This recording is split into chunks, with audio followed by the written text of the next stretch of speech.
Today's topic is economic trends and opportunities in Invest Southwest and North Lawndale. This is a pretty hot subject in Chicago and a pretty neat neighborhood for those of you all who has never been. Anybody never not been in Lawndale?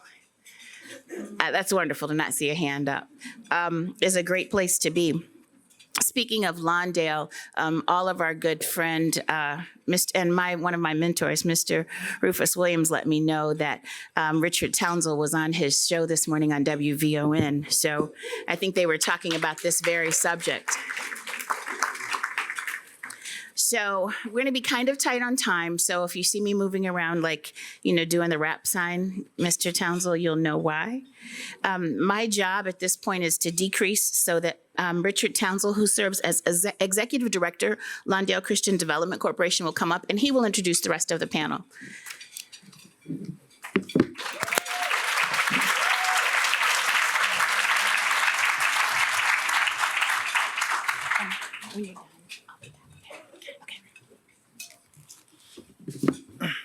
Good afternoon.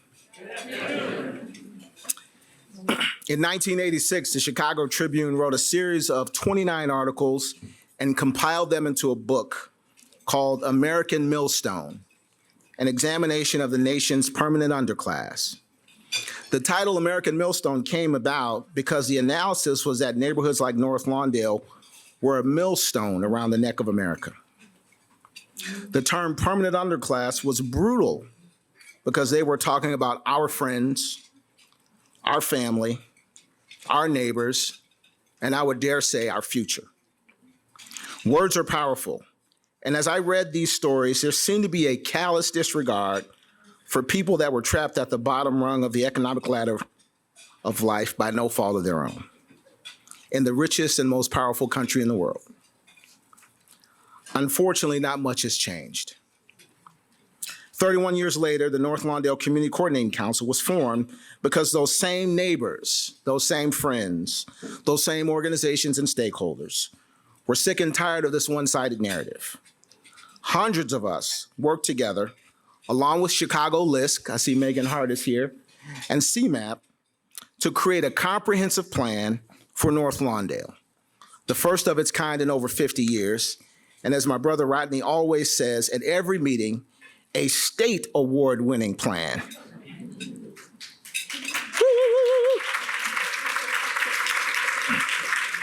Despite the common narrative that these folks can't work together, we made for 3 years as volunteers, weekly, monthly, and as often as needed, to wrestle with a plan that was driven by the wishes, aims, and agency of those who Sly Stone would call everyday people, and whom Jesus would call the least of these. We created 13 committees, and I know some of the folks are here, so I'm gonna call out those committees: health and wellness, economic development, workforce, housing, transportation, public safety, education, recreation, technology, capacity building, grows, those are the folks that do plants, arts and culture. The leaders on your panel today: Debra Wesley, who's the president and founder of the Sinai Community Institute and executive vice president of Sinai Chicago; Rodney Brown, who's the executive director of the New Covenant CDC; and Brenda Barber, CEO of the North Lawndale Employment Network and CEO of Sweet Beginnings LLC, a social enterprise, represent a few of the amazing servant leaders that I'm proud to know and rub shoulders with every day. Others are out there from all the other committees because North Lawndale rolls deep. Amen? They're out there. They're very quiet today. They're not quiet in the neighborhood. That plan needed something, though. We needed data. We needed to see trends and analyze the things that we weren't even aware of. So I asked my brilliant and amazing friend, Lori Glenn, to find an equally brilliant and amazing researcher in Teresa Córdova to help us, and she did. The Great Cities Institute went above and beyond what we imagined. You'll see why I say that in a minute. I'd be remiss to not thank both Debra Bennett of the Polk Brothers Foundation, applause, for providing the funding for the data book, and Pat Ford of the Staines, they keep changing the name, Staines Family Foundation, not Stearns, for everything they do in North Lawndale. Finally, we have to acknowledge Mayor Lightfoot and Invest Southwest, Never has such attention and focus been paid to the communities like ours that have been left for dead, ravaged, exploited, abused, and picked apart by predatory vultures of all kinds.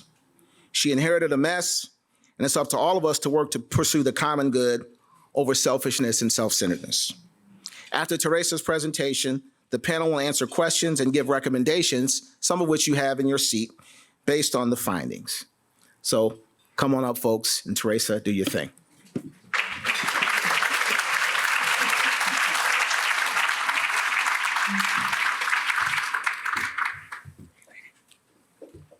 It's really, really great to be here. I'm Teresa Córdova, as been said.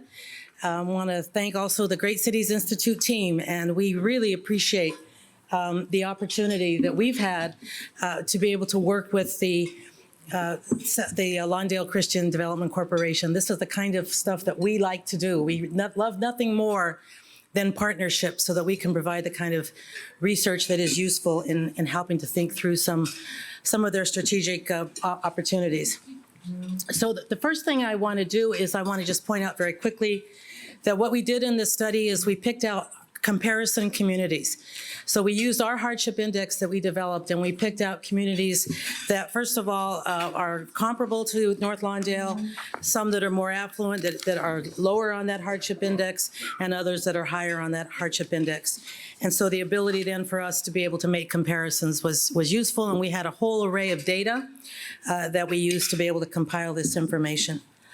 North Lawndale is like any other community, right? What they want most are nice homes, safe streets, good schools, dignified living wage jobs. And the well-being of residents is bolstered by the economic health of a neighborhood, where the conditions foster the building of community wealth. The problem occurs when that wealth building when there's leakage in that wealth building and the wealth building opportunities are denied. And so when those wealth building opportunities are denied, you start to have all the various quality of life indicators that are parallel to that. So what we found in kind of a quick couple of points in looking at the Lawndale service area, that first of all, there is community wealth leakage. So that was one of the first things. We have a whole set of data talking about the leakage. And secondly, that there is educational and employment mismatch. So leakage occurs when wages from jobs within the community are distributed to people living outside of the community, or when residents within the community must spend their money outside of the community to consume basic necessities. We know one of the basic tenets of economic development policies is you want dollars circulating through your community. And if those dollars are leaving, then there's a lot of things you're not able to do. And there are also conditions that are created because of that absence of that wealth in the community. So what was one of the first findings? That $124 million in resident spending is leaving North Lawndale every year.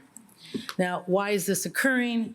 Because we have insufficient living wages within North Lawndale for North Lawndale residents. There is an underdeveloped commercial corridor, virtually no commercial corridors or centers within the area, and therefore a minimum availability of goods and services within North Lawndale. When there is benefit occurring, or when there are economic development opportunities that might arise in North Lawndale, this is important. They tended not to benefit existing residents. All right, this I think is one of the most important findings, I think, of the report. So when there were economic development opportunities, people in North Lawndale who were residents of North Lawndale were not the beneficiaries of that. As an example, jobs within the community grew by approximately 3,000 between 2010 and 2018. However, most of those jobs went to workers who live outside of the community. What we have then is this also a jobs race mismatch, where an overwhelming number of workers who lived in North Lawndale in 2018, who identified as Black or African American, that was almost 72% of the population. Yet the majority of the jobs within the community were held by workers who identified as white, over half, well over half, but they only comprised 2.3% of the population. So you have more than half the jobs being given to only 2.3% of the population. The jobs located within a community tended to pay higher than those held by residents who leave the community for work, which I think is an interesting point. So over half of the jobs in North Lawndale paid more than $3,333, but most working residents from North Lawndale were paid less than that amount. Here's an idea in one figure showing, for example, the number of people who work in North Lawndale but live outside. It's over 9,000. The number of people who live in North Lawndale but work outside. It's almost 12,000. And then you see that about 500 are those who live and work in North Lawndale. Now, it's not unusual that people have to leave their neighborhoods to work. So that in itself isn't so much the problem as it is the imbalance. And those are pretty dramatic numbers, I think, to really point to the fact that the benefits, again, of economic development are not necessarily going to people who live in North Lawndale. So what we have then is this jobs residence imbalance. And this is important because a lot of times when businesses maybe are seeking incentives or other opportunities, that they'll pitch themselves saying, well, we provide jobs. And so therefore you should give us these tax benefits. That is great, but it's valuable to the community if people in that community are actually getting those jobs. And what we found instead is that people in North Lawndale are having to leave in order to work. Some of what this then shows up as is a decline in the median income. So you saw, for example, that the median income already in North Lawndale in 1980 was already very low. But what we see happen in the more recent period between 1980 and the 2015-2019, that even when we adjust for inflation, that the median income declined by $4,000, right? That's even when you control for inflation and adjust the dollar. So this is a quick graph here for you to also see, for example, this is household income. And that top line is Lakeview, and you can see that steady increase. And the North Lawndale one is the one at the bottom. And so you see the decline there, and you see that even compared to other comparable neighborhoods, the North Lawndale median income is still not very high and is on the decline. But again, high-paying jobs are growing. But what we see, though, is that there's part of our understanding for why this is happening is there's also this local education mismatch that prevents North Lawndale residents from occupying the local higher-paying jobs. Jobs in North Lawndale do pay higher wages than the jobs held by local residents who are leaving. And so what we find then is that there is an education mismatch between the higher paying jobs in North Lawndale and the adult educational levels in North Lawndale. There's a mismatch then between the jobs also that require a bachelor's degree and the percentage of people in North Lawndale who have that degree. And figures like this give us avenues into strategies as well. Similarly, you can see that the percentage of Lawndale working residents, right, are 13%, but how many of them then are not able to get access to the jobs because they don't have the access to the bachelor's degree.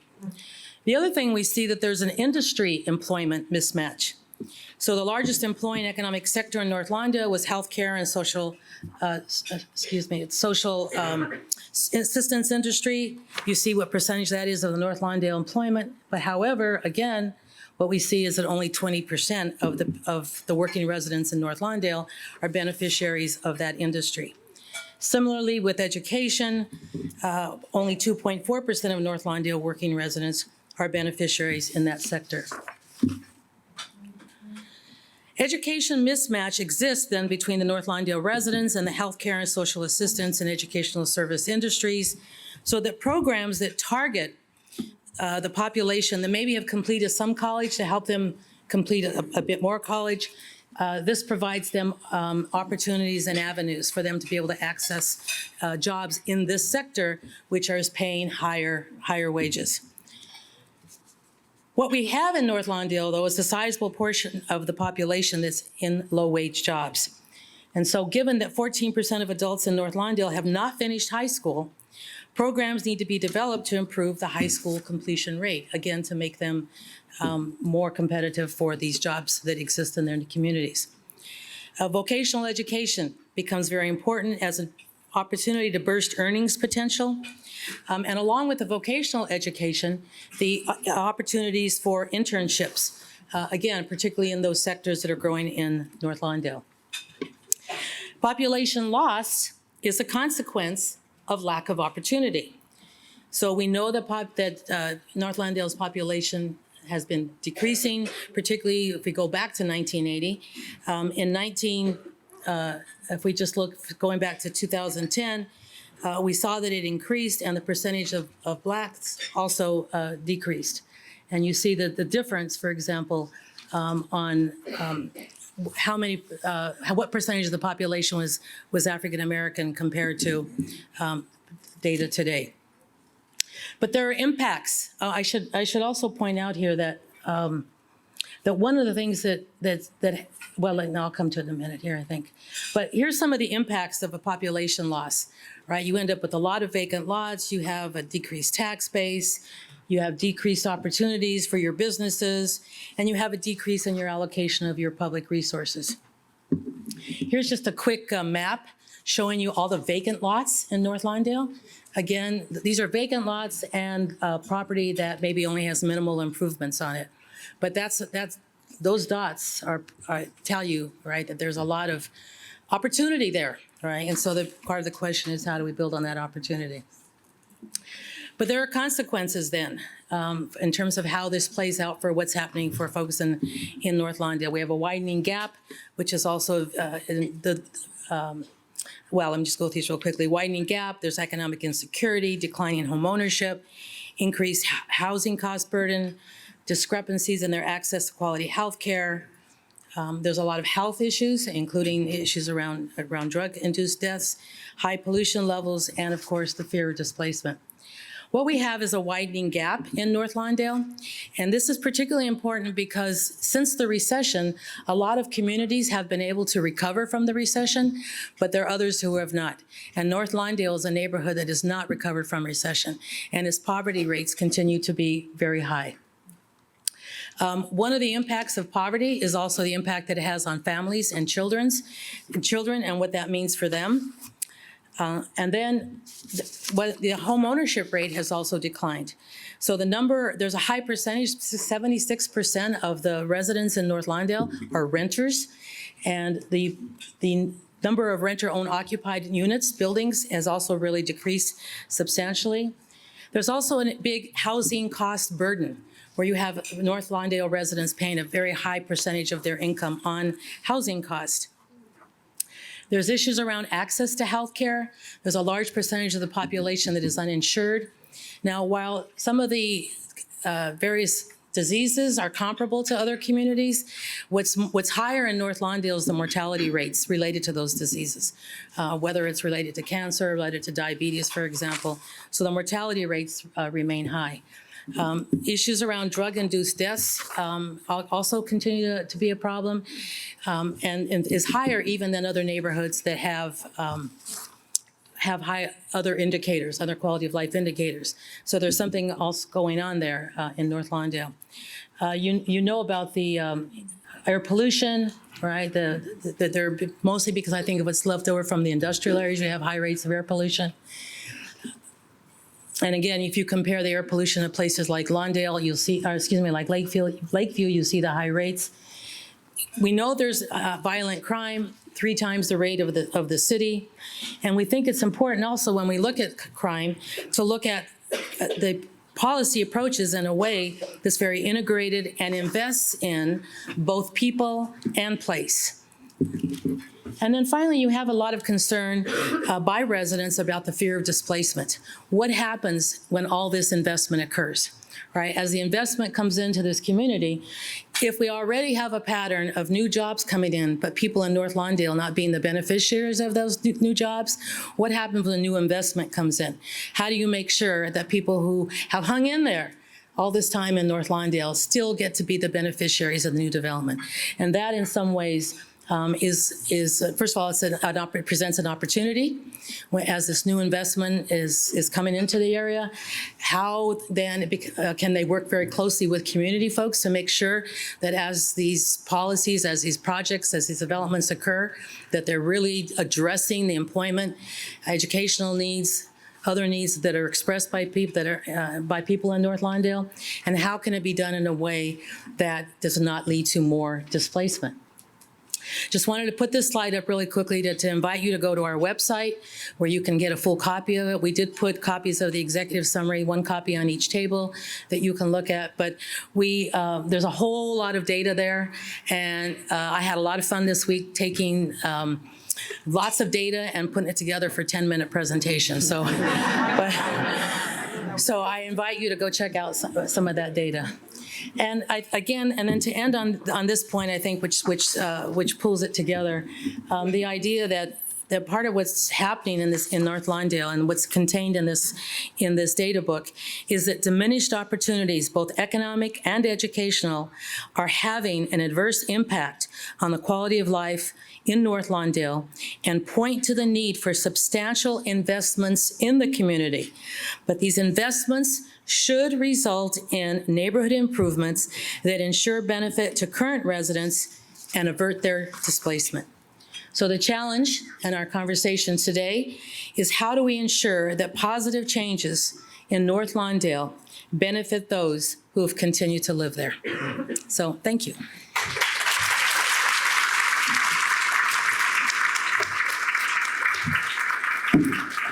So now we're going to have a conversation with this wonderful, illustrious panel, and I'm going to start first, right, with you, Rodney. You're my go-to guy here.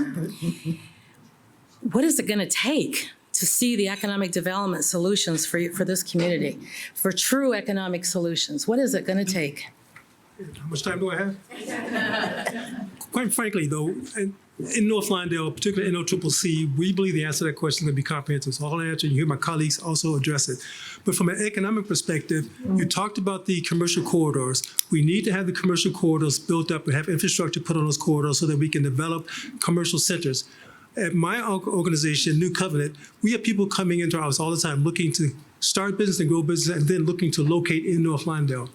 Unfortunately, over the years, what's happened is I've not been able to direct them to any place where they can locate in the community. So they're going somewhere else. We train them, then they move out of the community and start somewhere else. So that's one of the things we have to make sure we address. The other thing we have to address, and I want to make this point, you talked about the leakage. Imagine $124 million a year leaving a community. $124 million. When we were starting in NOCCC, I also chair the Economic Development Committee, and at one of the meetings, a gentleman walked to me after the meeting and said, Rodney, I go outside of North Lawndale for everything except my haircut. Everything. So imagine your community if you only had one amenity that you went to support the local economic development. That's what we're dealing with. So we have to make sure we got a corridor that's built up where people can come and start and establish and grow business. So we need to attract investment, much of what we're doing right now. Then we have to make sure that we have the amenities in place that the community determines they want in place. Not something someone else says, hey, come, let's just plop something down. But talk to the community, engage the community, talk to local business owners about what it's going to take. The other thing we're looking at doing is how do we make sure that the existing businesses that are there right now are allowed to stay and to grow and to expand. With all the development that's come into the community, we want to make sure that we don't chase those individual business owners out. So part of our focus also is to look at how do we help develop a legacy process so existing business owners, as they leave those businesses, they then sell them to local entrepreneurs. So we're training them up, getting them ready, and making sure that they have the credit in place, et cetera, so that when they leave those businesses, they can then transfer those to other local entrepreneurs. Our goal and focus is to have that $124 million circulating throughout North Lawndale. Thank you, Rodney. Do you want to comment on that, Brenda? Absolutely. One of the things I think is so important for people to understand is even though the unemployment rate in North Lawndale remains 3 times higher than the city of Chicago, it is not a reflection of folks' desire to work. Amen.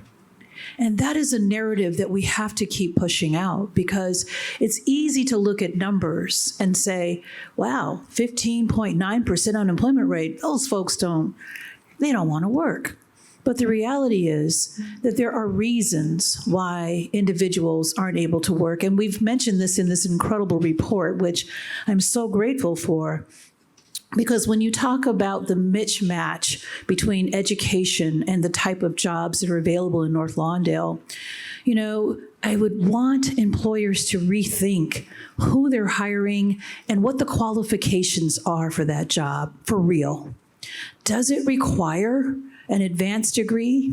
Does it require a bachelor's or even an associate's degree? But if we would shift our focus to looking at skills, then we would broaden that labor pool, and more people from community could actually work and have jobs that sustain themselves and their families. So that's one challenge. And it's easy to understand that most of the time everyone thinks that if I go for a person who has a college education, that they're going to be a better employee. But I have found in the people that I've hired who do not have backgrounds, that's a Freudian slip, here we go. But for people who do not have higher ed, that they are some of the most dedicated, hardworking, loyal employees that you'll ever have. And so I think we have to rethink who in the neighborhood actually can do the job based on skills, rather than this barrier for many. Now, I know we have real tight time constraints, but I also want to address the fact that, you know, there are people who want to work but aren't working, and why? And we take a look at that, and over the years, we've seen people that have attempted to get higher education, but life happens, and they're not able to finish that degree. They're not able to finish that program, and so you have people with a high school education paying for a college debt. That's a setback. You have people that have untreated and undiagnosed mental health issues, and they are real. And that, you know, things like ADHD, depression, anxiety, those things challenge how you show up every day and will contribute to your inability to keep a job, right? So it's really investing deeply in those kinds of resources. And the last piece I'll add, because I probably won't get into the chance, is those men and women who are returning from incarceration. Our U-Turn Permitted program has served thousands and thousands of people over the years. And what I know for sure is that if you have served your time, then you have served your time. And people deserve an opportunity to work. And again, it's like the academic requirement. What is the relationship between the type of crime that was committed and the job that you're looking for? Is there one? And if not, can we rethink what those policies and what the hiring practices would be? What we know for sure is that 90% of the people who we lock up will return back to community. Roughly 700,000 people a year return from prison. So that's roughly, and it took me a minute to figure this out, y'all, but that's roughly a little more than the entire population of the state of Wyoming. Now think about that. Every year, that number of people coming back. So here's the deal. They're not coming back, they're here.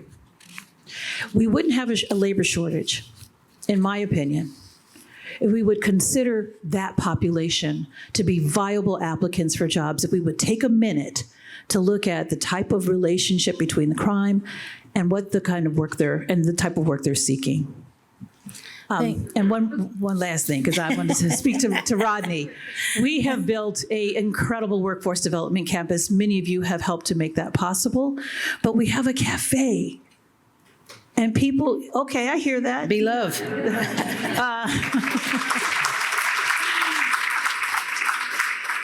And so we're one of the businesses, not only doing workforce development, but it's exciting to be part of this vision of creating a place where people can gather and have a great coffee experience or a tea experience with local honey as well. So there is hope, and there are sweet beginnings to be had.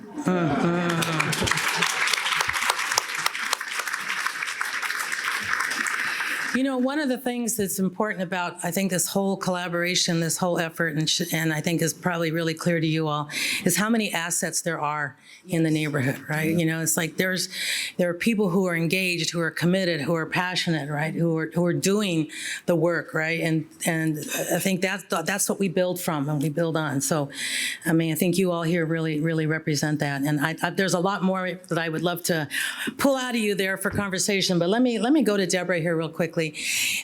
You know, Debra, with all of these sort of issues, and we talked a little bit about this related to some of the indicators around poverty, it impacts health as well, both mental and physical health.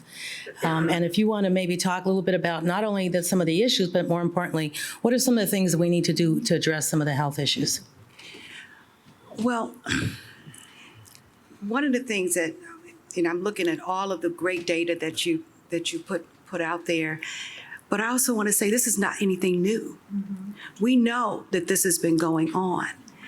The difference is that there's an understanding that now you're here in this room listening to us, hearing us to say, here's a community that you can look literally downtown.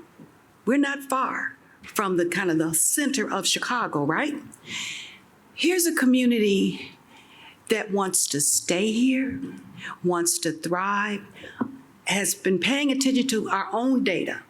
So when we went through this whole planning process, and even it went before that, but we went through this planning process to say, what does our community look like 50 years from now? What do we need to do now? What do we need to do to make sure that those of us who live in this community can stay? How do we define health? How do we become well in an impoverished community? How do we become well in a community we drive through and not to? Big difference. How do we create a community that is valued as much as the people who have stayed there have valued their own community? So when we talk about health,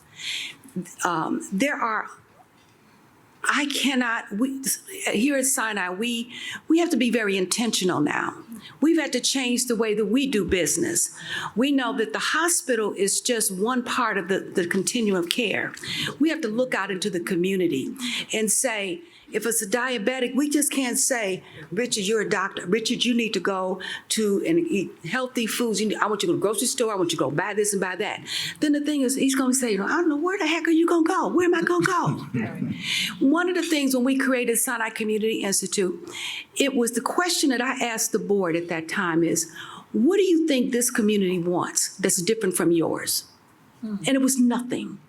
The difference is the amount of kind of what's in place, what are those assets, and where are those opportunities to partner?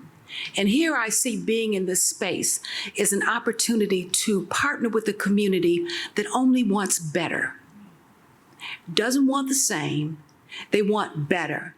We want to make sure that our babies don't die unnecessarily. Yes. We want to make sure that they're not hungry. On the news today is Harmony Baptist Church. It's just lines waiting for folks because they have a food pantry. That's in the center of North Lawndale. Because they can't go to a grocery store to get those kind of things. Think about it. Look at the data. Read about COVID and how that has impacted our community.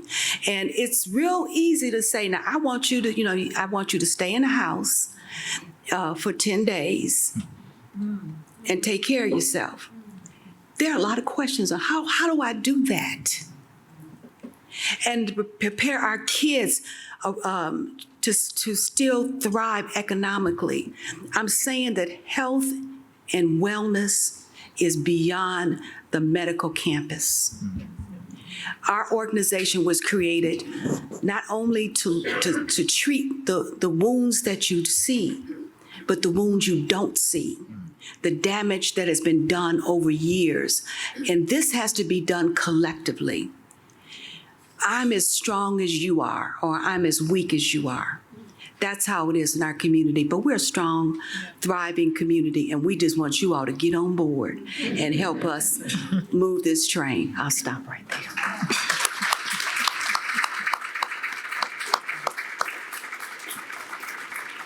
Richard, in your opening remarks, you made reference to Invest Southwest and some of the other developments and the interest that's being paid to North Lawndale. So this is great because this means, potentially an infusion of money coming into the community. So in line with this idea of making sure that these new investments bring value to the people who live there, can you speak a little bit about what is an ideal partnership and what should that relationship look like with the people who are interested in investing in North Lawndale? I think that one of the things that we talked about is we need a Marshall Plan for North Lawndale, right? And so we need, in the same way that during COVID, we saw all of this stuff. Foundations were going beyond just giving 5%. And we saw, the FDA and the CDC, like it would take years to get drugs. They would, so all of the things that it takes now to move forward, they were moving, right? And so we want that same thing to be happening in North Lawndale. We need a Marshall Plan. One example, permits in Chicago. Most of you folks in this crowd are developers, right? How long does it take to get permits? Too long, right? So whether it's permits or zoning or legal or planning or environment, there's so many barriers to getting things done. And so making sure that there is an ombudsperson that will move stuff along. We've got 2 Invest Southwest projects in North Lawndale. We'd love to have them closed by the end of the year so that those jobs can happen and so that people in the neighborhood can begin to see the benefit of what's going on. So that's just one example, right? If we had a Marshall Plan for North Lawndale, marshal the resources that we need to build. We're going to build 1,000 homes in North Lawndale for working people, right? As part of our reclaiming campaign, right? We're going to build 1,000 homes, right? But these are homes not for the market, right? These are homes for people, and they're going to cost less than $250,000 a year for a single family home, 3-bedroom, 2-bath, and we're going to be building for the next decade, right? But to be honest, I don't care about housing. I don't.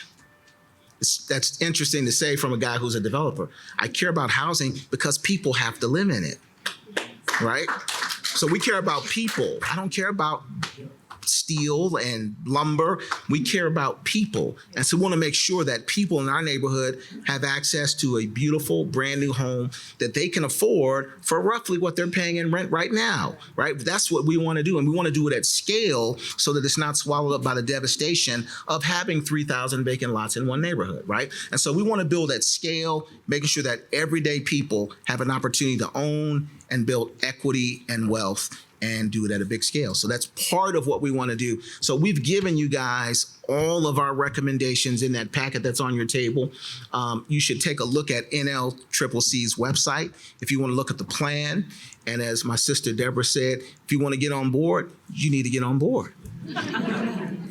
Rodney, let me turn to you and ask you a kind of a similar question and how you see the future in North Lawndale as it relates to some of these new investments. Well, I see the future as looking a whole lot better. We had a steering committee meeting last week, and we talked about the developments that are coming to North Lawndale now that weren't even in existence or being considered 5 years ago. So that makes it look bright. But to the point Richard's making, it's not over. We still got a lot of work to do. The point that Brenda made about there being bright and intelligent people in the community, you look at our quality of life plan, that plan was put together by stakeholders in North Lawndale. It wasn't people downtown, no offense to downtown people, but it was not downtown. It wasn't somebody that somebody sent. When we had the community meetings to talk about what do you want to see, as Debra pointed out, we said, what do you want to see in 5, 10, 15, 20 years? This is what they said they wanted to see. So look at our quality of life plan. That is what I see coming. And so when I look at that quality of life plan, I see manifestation that's starting to happen now. And so that's what I see in terms of happening in North Lawndale, because the people in the community are looking at how do we make this happen? And then we have partners from outside North Lawndale that are coming to say, how can we support? The answer is, this is the president calling me. The answer is, the answer is to get on board with our quality life plan, come alongside NLCCC in North Lawndale and ask us, how can we help? Great, thank you.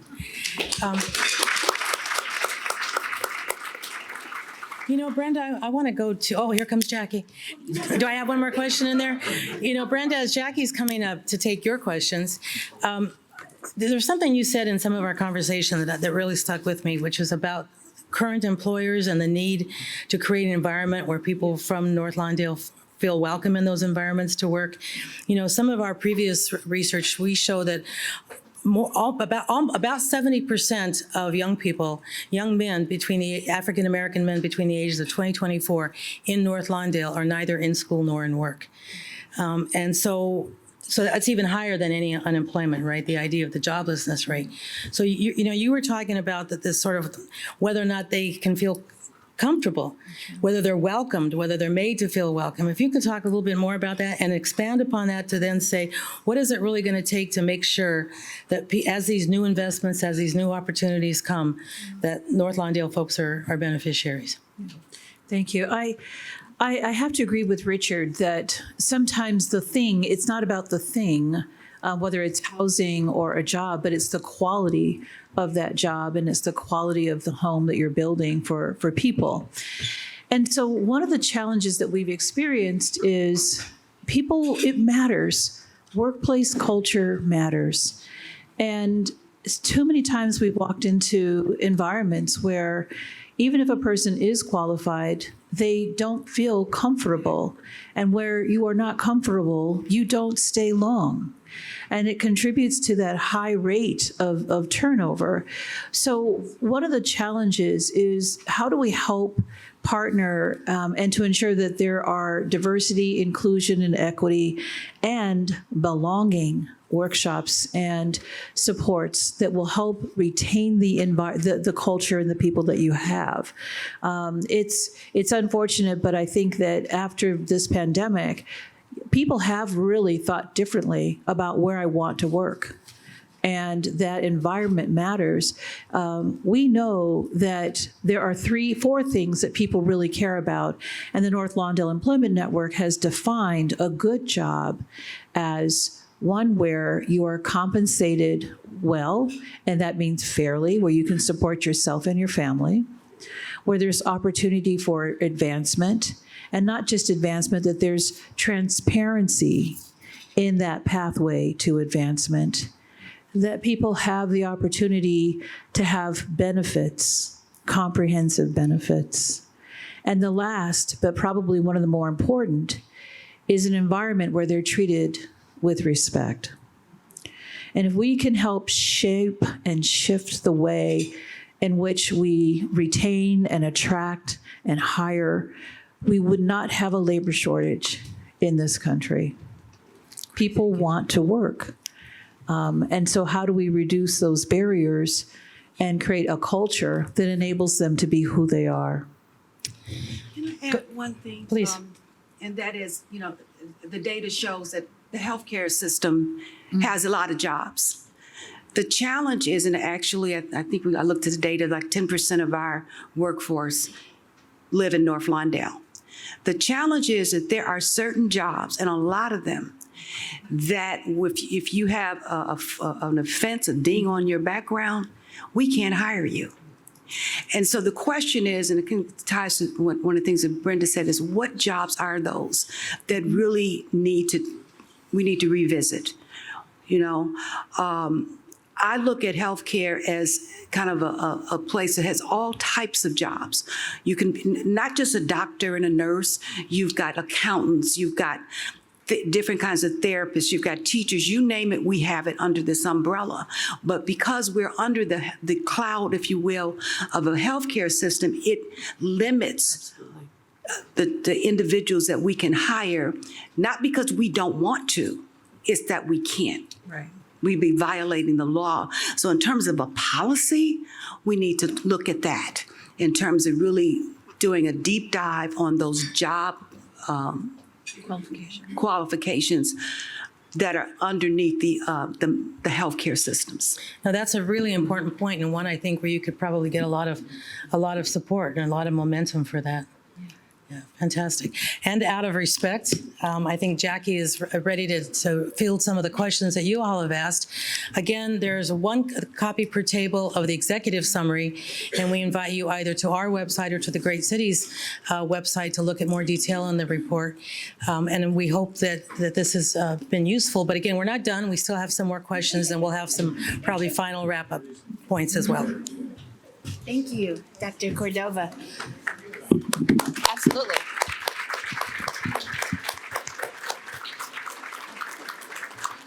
Don't go too far, we won't be long.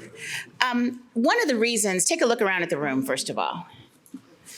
We are making it our business and a habit to, thank you, Amanda, to make the City Club forums look more like Chicago. I said that last week, and I'd like to say that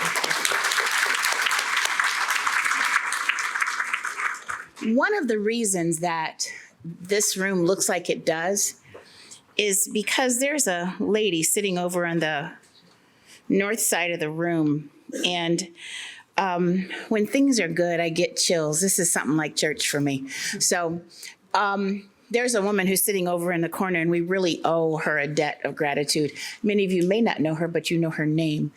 Betty Lou Saltzman is here.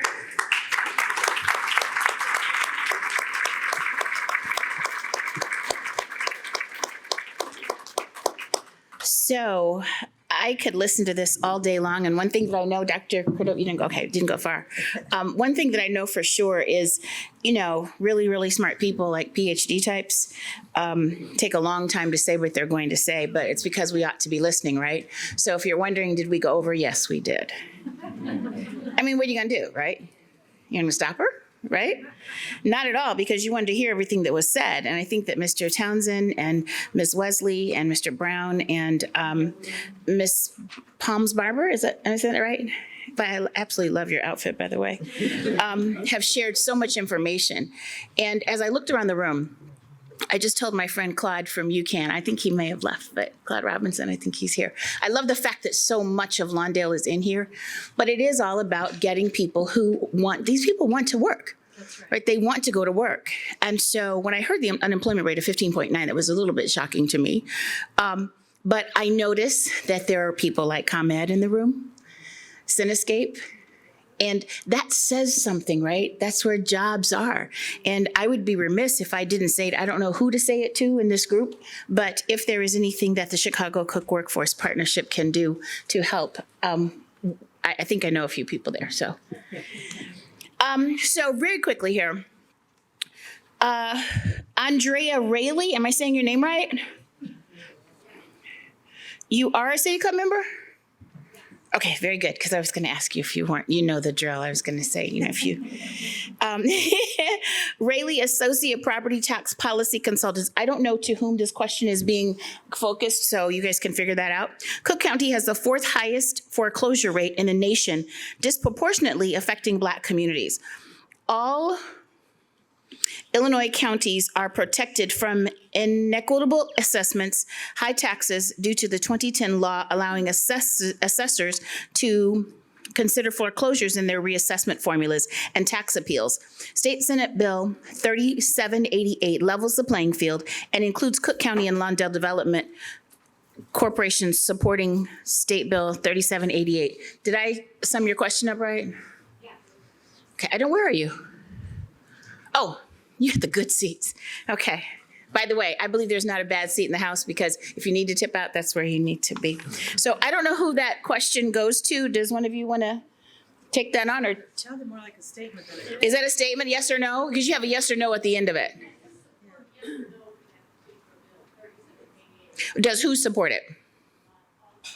Oh, so do you all support the bill? I'd have to read it. Yeah, that's a good answer. Okay, so the unanimous consent was they'd have to look at the bill. So I refer you all to www.ilga.gov to read the bill. All right, so the next question is from Lee Jesse from First Tee. Are you here, Lee? It says you did. Okay, well, we're going to ask the question anyway. Someone asked it. In advance, right? We like questions in advance.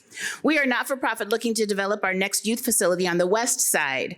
We are looking at buying or leasing and building about 10,000 square feet. What types of grants or funding might be available to us via this Invest Southwest initiative? Or others? So I would say that there are probably a number of different opportunities to sit down and have a conversation about it. I mean, there's a Neighborhood Opportunity Fund, there's SPIF, there's all kinds of things we can take a look at. What we want to do is have a conversation to see what you want to build, why you want to build it, make sure it fits with our quality of life plan. I think that's the first step because, again, in being in partnership with the community, you want to make sure that when you come, that you're addressing a need that we need to have addressed in that community. So if you want to sit down and have a conversation, let's do that. Love that. Mitch Dickey from Transfer. Am I saying that right? Okay. You know, I don't usually ask questions if they're not around. Maybe they're watching virtually. So, and it's kind of more of a statement because I think it was discussed. I think Dr. Córdova talked about it. What are the major challenges you're facing to help residents in your communities get to sustainable living wage career paths? And I think that we talked about that a little bit. Ms. Palms talked about that. So because I'm really running short on time, if you notice, we did not ask for questions today, not because we don't want to hear from you, but because the room is packed and because we had these great panelists who provided more information, and I'm sure they have more to share. So we will have to absolutely